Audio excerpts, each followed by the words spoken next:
अधिकार है और स्थिति बहुत बद से बदतर हो रही है, नहीं तो उनकी एकता को वो तोड़ देंगे जैसे उत्तर प्रदेश में किया गया। उनके ऊपर कहाँ हिजाब था, क्या नहीं था, देखो किस तरीके से सामने ले आए। तो ये इस तरह का जो नाटकबाजियां हैं इनकी, बहुत ही वो खतरनाक षड्यंत्र है लोगों की एकता तोड़ने का। बिल्कुल भारतीय जनता पार्टी आरएसएस की ये तो मतलब पहचान है कि वो धर्म और जाति के सवाल के ऊपर लोगों में फूट डालती है और जो असली मसले हैं उनको भुला के लोगों का शोषण उत्पीड़न वो जारी रखना चाहती है किसान मजदूरों का।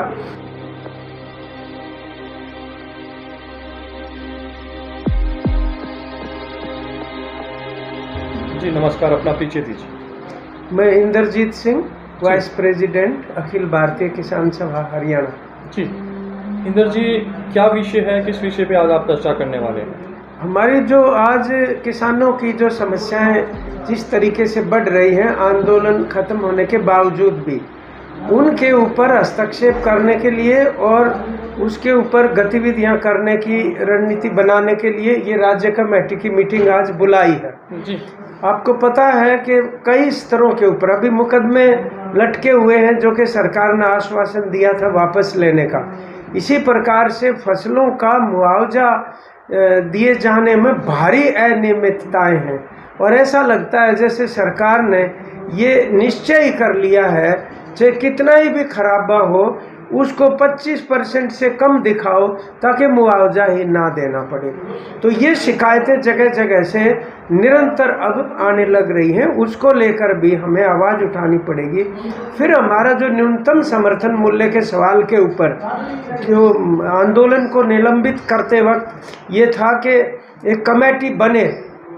अभी कमेटी के लिए नाम मांगा गया है संयुक्त किसान मोर्चा से, लेकिन अभी तक भी ये स्पष्टता नहीं की है कि बिल्कुल स्पष्ट रूप से कि वो कमेटी जो है सभी फसलों के न्यूनतम समर्थन मूल्य लागू करने के लिए बनेगी, ऐसा स्पष्ट नहीं किया। इसलिए हम संयुक्त किसान मोर्चा में तय करेंगे कि वो नाम देने के प्रति क्या करना है मतलब। लेकिन इसी दौरान एमएसपी के सवाल के ऊपर जो पहले आह्वान किया गया था 14 मार्च की मीटिंग के अंदर दिल्ली में, उसके अनुरूप 11 से लेके और 17 अप्रैल तक ये एक हफ्ते का हम न्यूनतम समर्थन मूल्य और जो बाकी सवाल हरियाणा से भी खासतौर पे अभी मंडियों का सिस्टम तो एक तरह से हमें जो आशंका थी वही होने जा रही है। जो इन्होंने सोलू माजरा कैथल के अंदर एक अडानी का जो बड़े गोदाम बने हैं उसके लिए सर्कुलर ही निकाल दिया था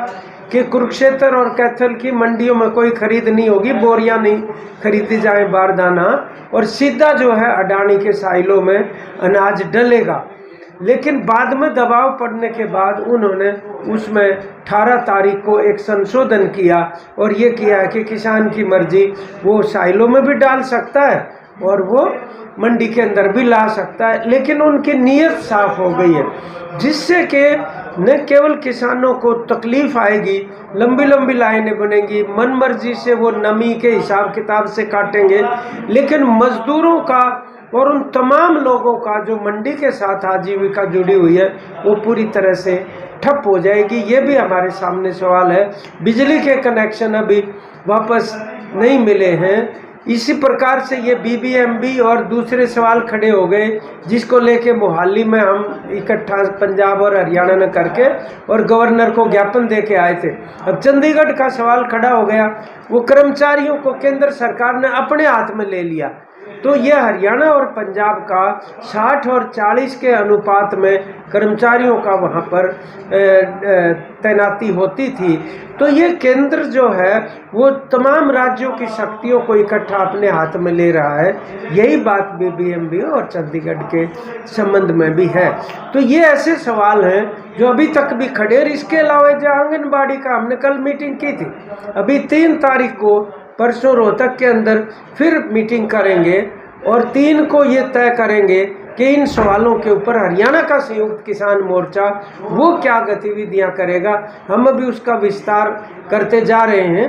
लेकिन कमाल की बात ये, आप देखो हरियाणा में भ्रष्टाचार की क्या हालत हो गई। एक सर्वोच्च बड़े अधिकारी हरियाणा के खुद मुख्यमंत्री को वो कह रहे हैं कि यहाँ पर रजिस्ट्रियों में बड़ा भारी घोटाला है और कारपोरेशन और नगर परिषदों के अंदर एक के बाद एक करनाल में, रोहतक में, भिवानी में भयंकर रूप से एक तरह से सड़ांध मार रही है भ्रष्टाचार की। तो ये सवाल ऐसे हैं जिनके ऊपर अभी शिक्षा का उन्होंने 134A में जो थे वो बंद कर दिए दाखिले किए जाने। ये देखो ना किस रास्ते के ऊपर सरकार चल रही है।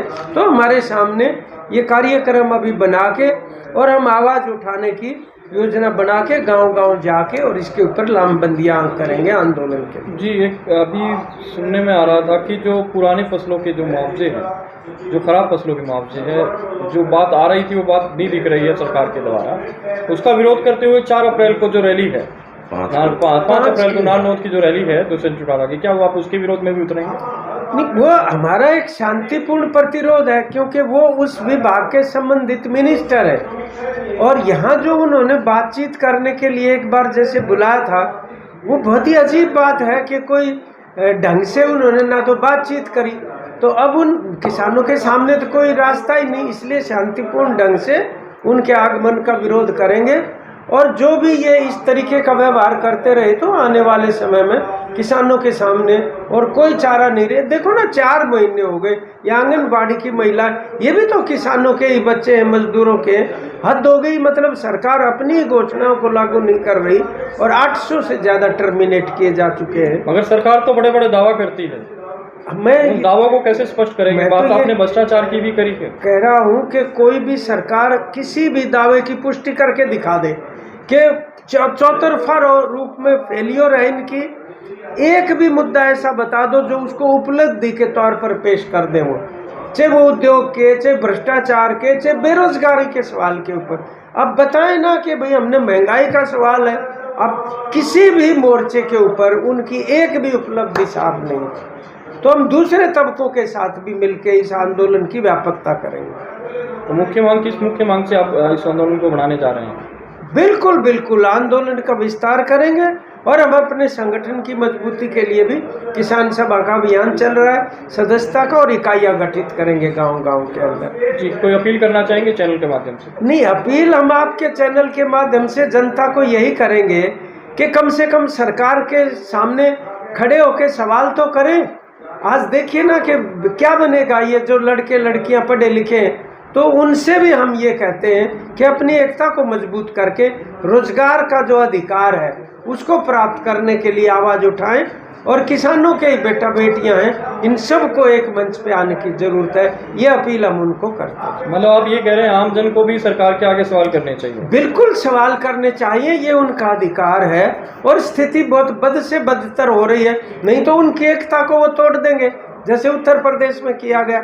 अब एक के बाद ऐसे जुमले छोड़ रहे हैं कि असली जो रोजी रोटी के मसले हैं वो पीछे चले जाएं और जो आपस में विभाजन पैदा करने वाले, फूट डालने वाली चीजें, उनके ऊपर कहाँ हिजाब था, क्या नहीं था, देखो किस तरीके से सामने ले आए। तो ये इस तरह का जो नाटकबाजियां हैं इनकी, बहुत ही वो खतरनाक षड्यंत्र है लोगों की एकता तोड़ने का।